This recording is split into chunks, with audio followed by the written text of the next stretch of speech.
por permitirme, por permitirme participar en tan importante evento de divulgación de investigaciones en el campo de la ingeniería civil. El tema que voy a presentar se denomina Gestión de Residuos de Obras, perspectivas para un desarrollo sostenible.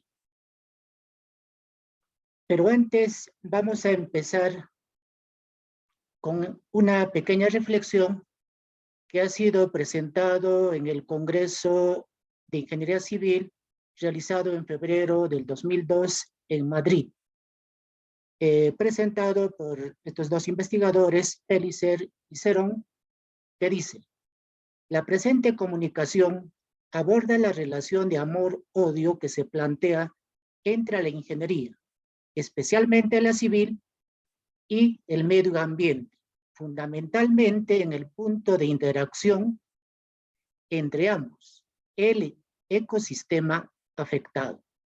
Aquí hay dos términos que seguramente llaman la atención. El amor del profesional de ingeniería civil que tiene hacia la población, en brindarle obras que van a beneficiar su confort y también brindarle una mejor calidad de vida. Y el odio. Y justamente de eso vamos a tratar en esta ponencia, que se manifiesta pues en la contaminación que genera los residuos sólidos de construcción.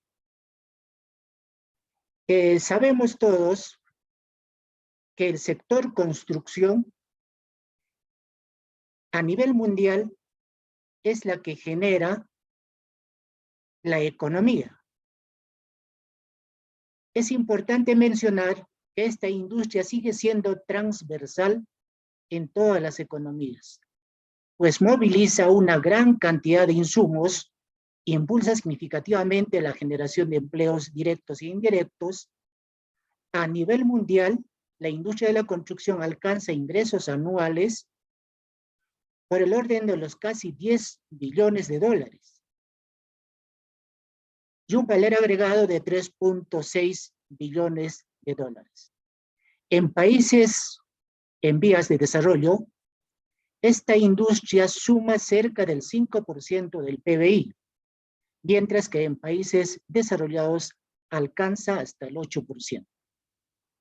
En un estudio realizado por la transnacional March, la construcción se convertirá en un motor global para el crecimiento económico en la etapa de pospandemia, con un crecimiento de 6.6 desde este año 2022, y en el mercado latinoamericano registrará una expansión de 9.6%, y cabe destacar que la construcción residencial impulsará este crecimiento a corto plazo.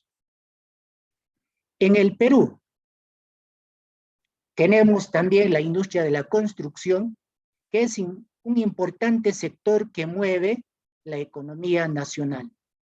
Según el informe que tenemos del INEI, al tercer trimestre del año 2021, el valor agregado, como podemos observar en el gráfico, de la actividad de la construcción a precios constantes creció en 23.2%, que ha contribuido al PBI en un 11.4%.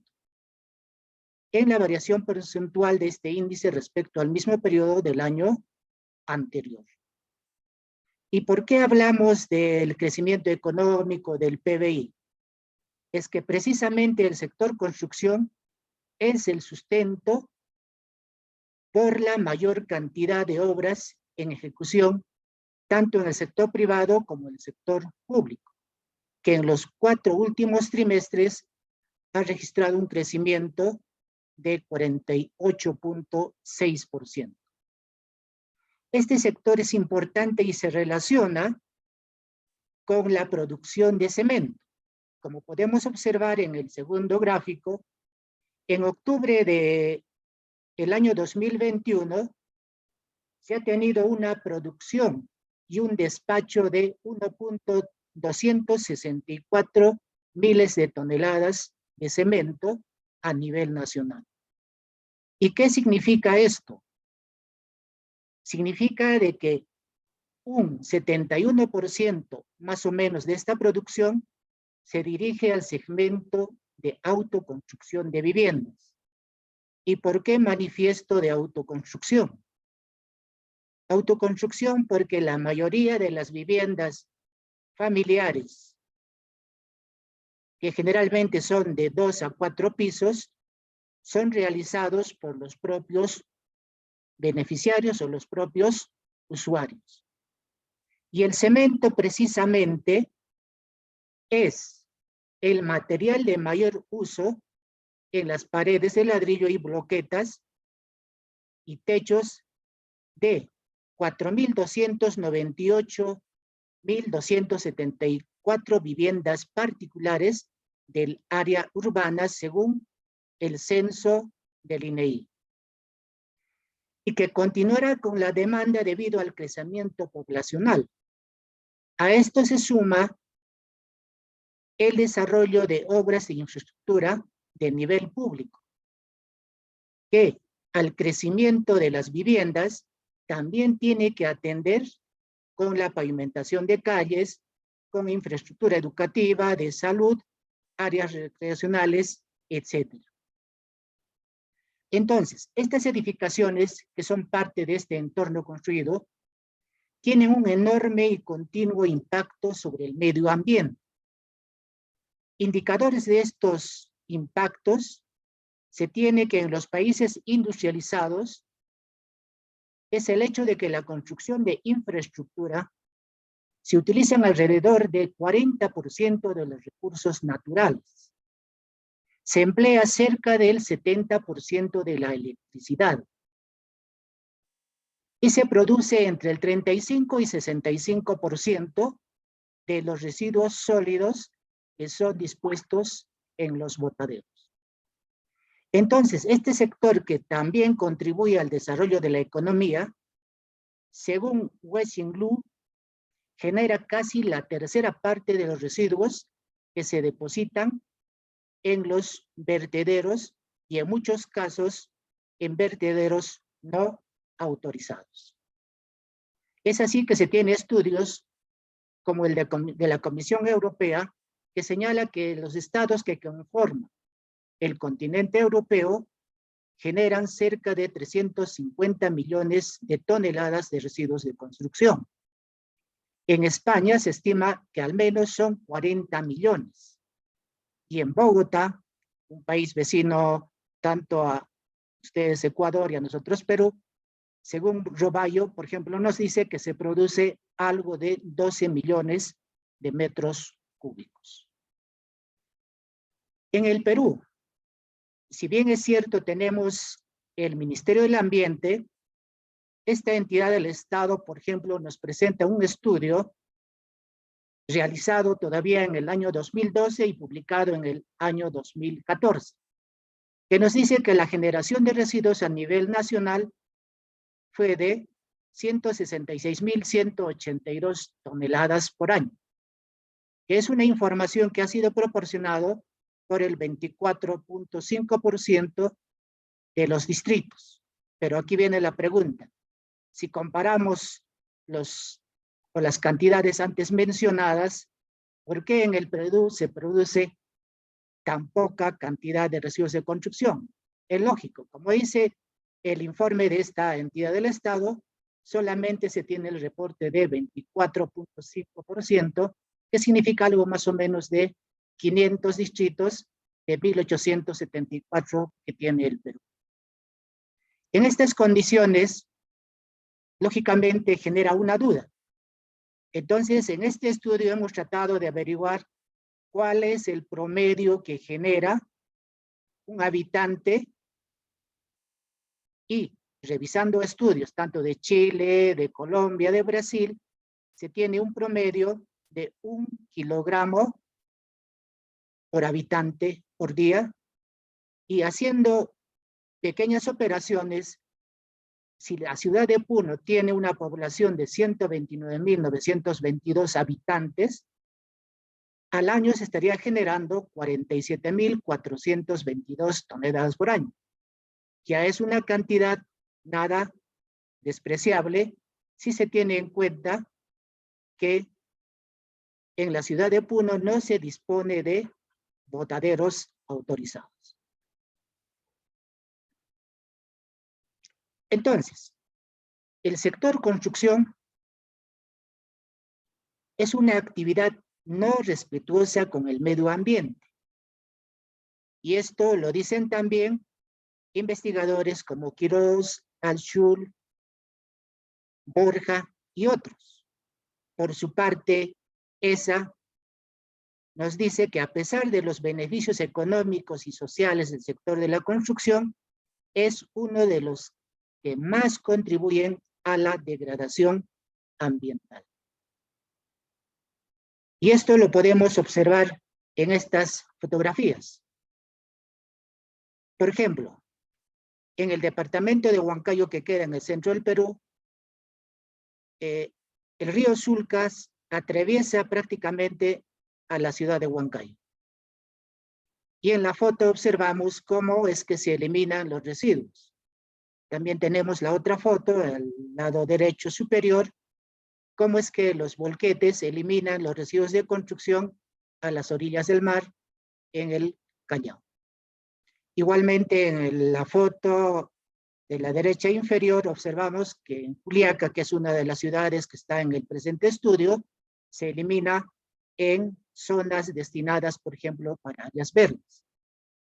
Y en la ciudad de Puno, como vemos en la foto, se elimina a las orillas del lago Titicaca. Entonces, ¿cuál es el problema? ¿Por qué es importante prestarle atención a este hecho de eliminar residuos de esta forma? ¿Por qué? Porque el problema se agrava porque se producen ingentes cantidades de residuos que afectan el medio ambiente. Entonces, es importante tomar en cuenta a estas alturas, en este mundo globalizado y particularmente aquí en el Perú y específicamente en Puno, ya preocupa que estos residuos vayan a sitios no autorizados o sitios inadecuados. En ese contexto, en el Perú se ha emitido el reglamento de gestión y manejo de los residuos de las actividades de la construcción y demolición. La primera ha sido emitido en el año 2013 y en el presente año se ha actualizado este reglamento. ¿Y qué nos dice este reglamento sobre los residuos sólidos de construcción y demolición? Nos dice que son aquellos materiales o sustancias sólidas o semisólidas generadas en la ejecución de obras de infraestructura, habilitaciones urbanas y o edificaciones, que deben ser gestionados y manejados priorizando su valorización y en último caso su disposición final. Estos residuos sólidos pueden ser peligrosos y no peligrosos y deberán ser manejados de acuerdo a las características que señala el decreto o el reglamento que se tiene para este caso. Igualmente, ¿por qué hablamos de un desarrollo sostenible, de una construcción sostenible, una perspectiva de una construcción sostenible? Tomamos presente esta publicación del informe de Brundtland en 1987, en el que nos señala que el desarrollo sostenible es aquel que satisface las necesidades del presente sin comprometer las capacidades o la capacidad de las futuras generaciones, garantizando el equilibrio entre el crecimiento económico, el cuidado del medio ambiente y el bienestar social. En el vertiente ambiental, la sostenibilidad defiende que la naturaleza no es una fuente inagotable de recursos y lógicamente vela por su protección y uso racional. En el plano social, la sostenibilidad fomenta el desarrollo de las personas, comunidades y culturas para conseguir un nivel de calidad de vida, sanidad, educación adecuado y equitativo. Y la sostenibilidad también busca impulsar un crecimiento económico que genere riqueza equitativa sin perjudicar los recursos naturales. Y en ese marco surge este término de construcción sostenible. Kiber lo define la construcción sostenible como aquella que deberá entenderse como el desarrollo de la construcción tradicional, pero con una responsabilidad considerable con el medio ambiente por todas las partes participantes. El objetivo de esta investigación es caracterizar los residuos generados por las obras de edificaciones para obtener indicadores de generación de residuos e identificar oportunidades de gestión. Para esto tenemos la información que corresponde a materiales y métodos y manifestamos que las ciudades en las que hemos realizado este estudio son la ciudad de Puno, la ciudad de Ilave y la ciudad de Juliaca. Las tres ciudades son contiguas, que separan más o menos un promedio de 50 kilómetros de Puno, que es la capital del departamento de Puno.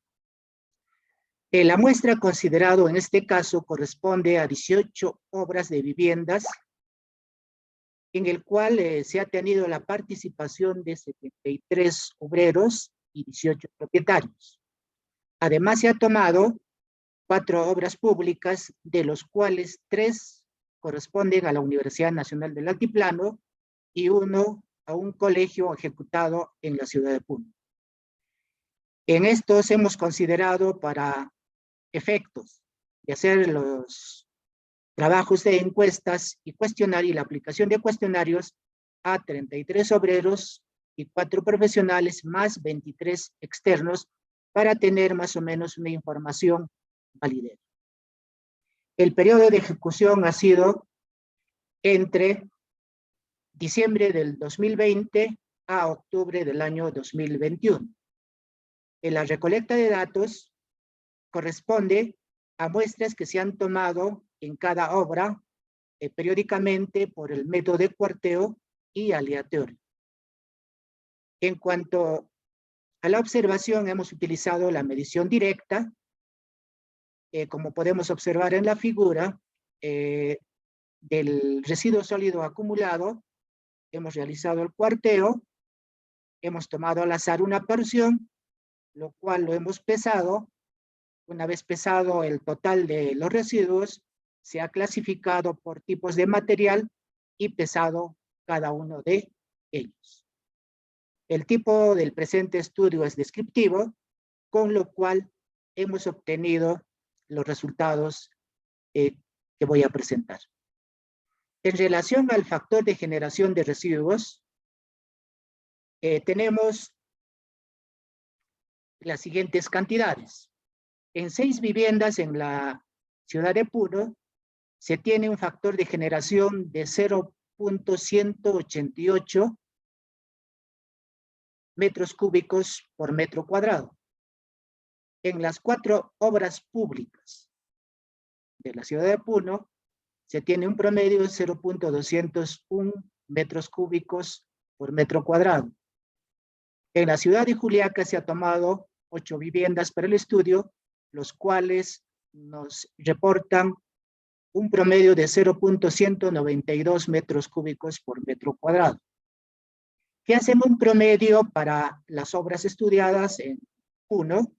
De 0.189 metros cúbicos por metro cuadrado. Y para tener una relación, una referencia de cómo está este factor de generación con los países vecinos, por ejemplo, hemos tomado estudios de Brasil en el que nos indican un promedio de 0.128 y 0.162. En Colombia, el promedio de generación de residuos es de 0.144 y en Chile de 0.14. Lo siguiente que hemos desarrollado es la composición. Habíamos indicado de que una vez que hemos hecho la medición de los residuos obtenidos en obra, los hemos clasificado por tipo de material. Hecho el pesaje correspondiente, se ha obtenido estos resultados que están expresados en porcentaje. Lo que es hormigón y arenas, se tiene que del total, un promedio de 40.52% corresponden a este material.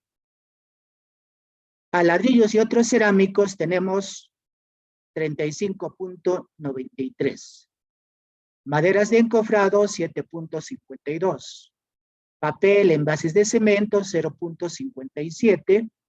Vidrios, 1.07. Fierro, clavos y alambres, 10.43. Plásticos, 0.05. Y finalmente, envases de pintura y similares, 3.91%, que corresponde a la composición de los residuos. Lógicamente, esto depende también del momento en que se está ejecutando la obra. Todo este proceso se ha tomado tanto en la etapa de lo que aquí en la región llamamos casco estructural, es decir, las obras de concreto armado, de zapatas, columnas, losas, y la parte de acabados.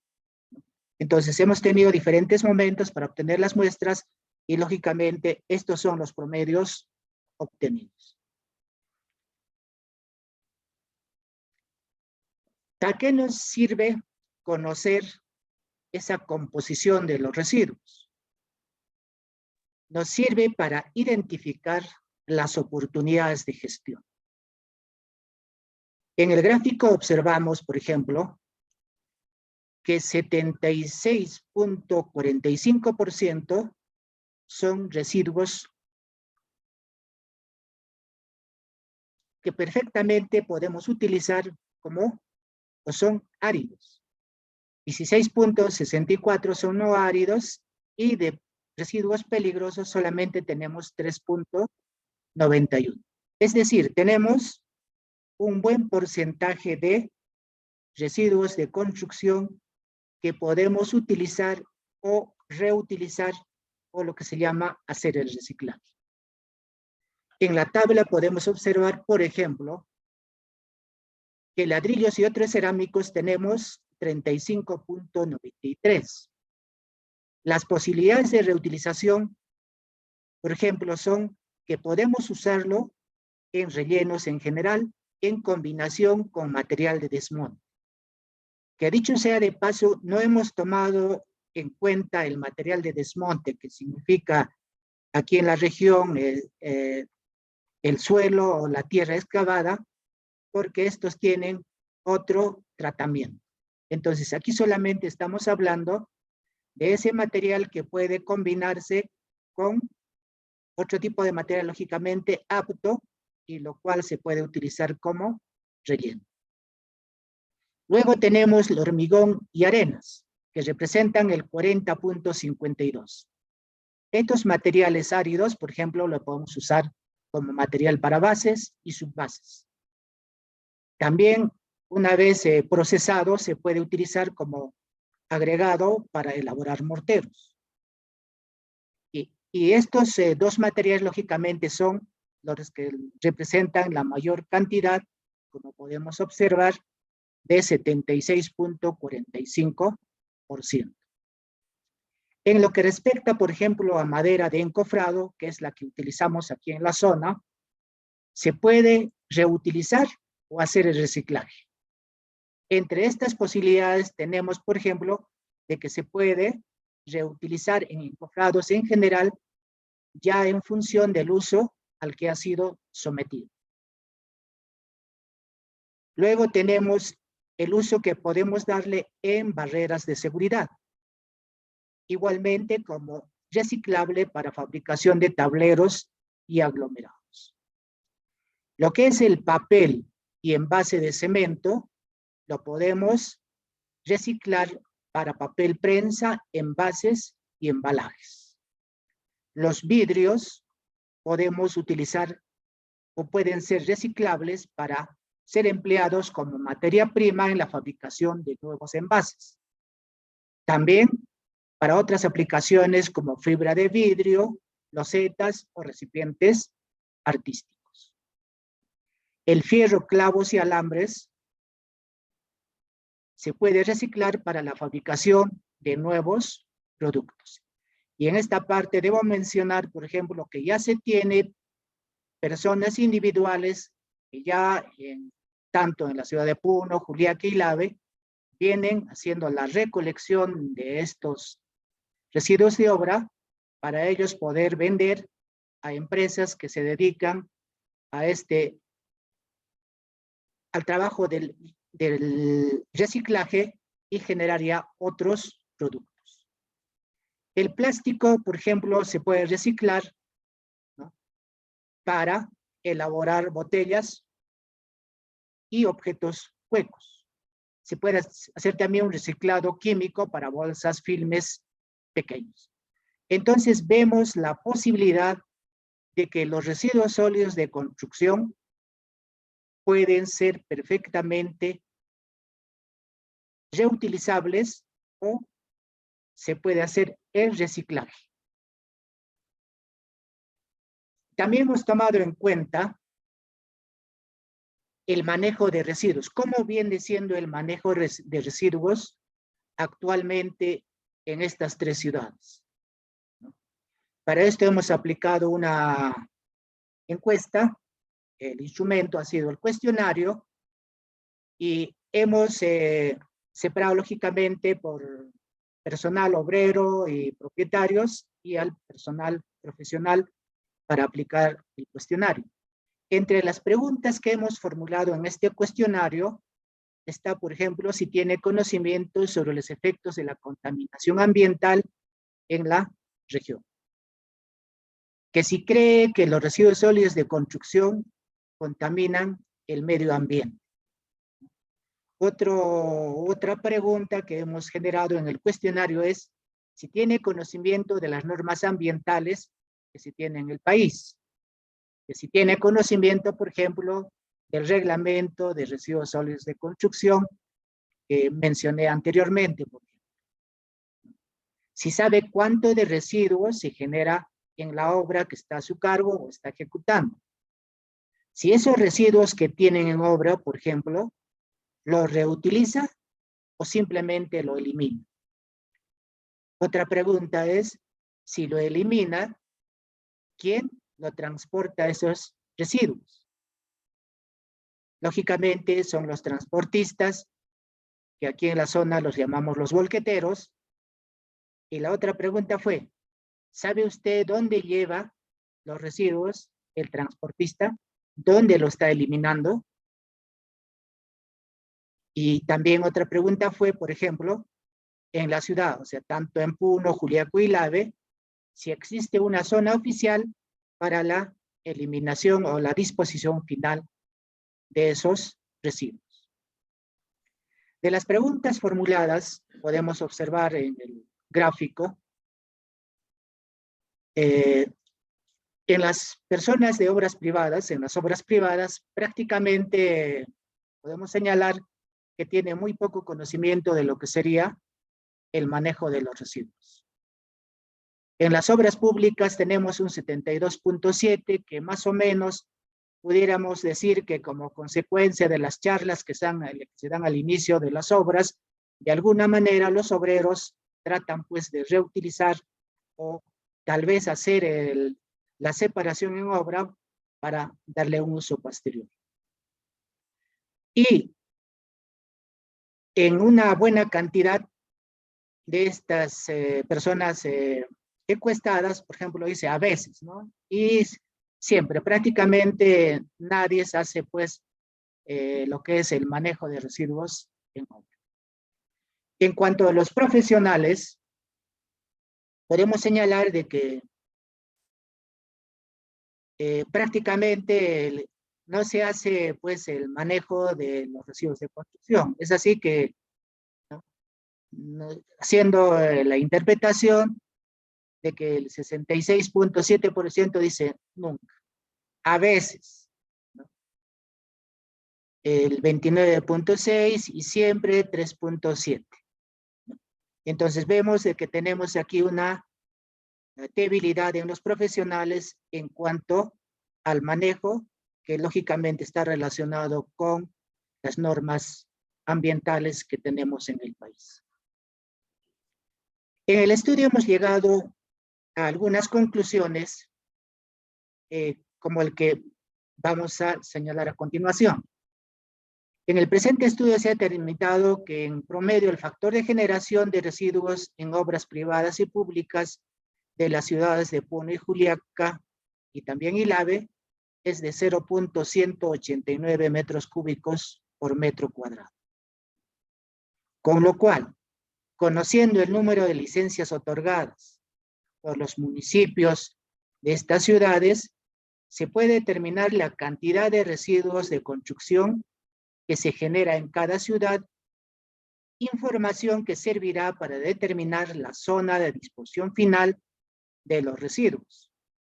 Que dicho sea de paso, actualmente ninguna ciudad tiene un sitio oficial, por tanto la disposición final se realiza de manera informal. En cuanto a la composición, lógicamente nos permite identificar oportunidades de construcción sostenible en el marco de la economía circular. Pues no solo se busca promover la concientización ambiental, sino la posibilidad de ser reutilizados o reciclados, que significará la disminución en la cantidad de residuos a eliminar. Además, la conservación de los recursos naturales empleados para la fabricación de los materiales de construcción.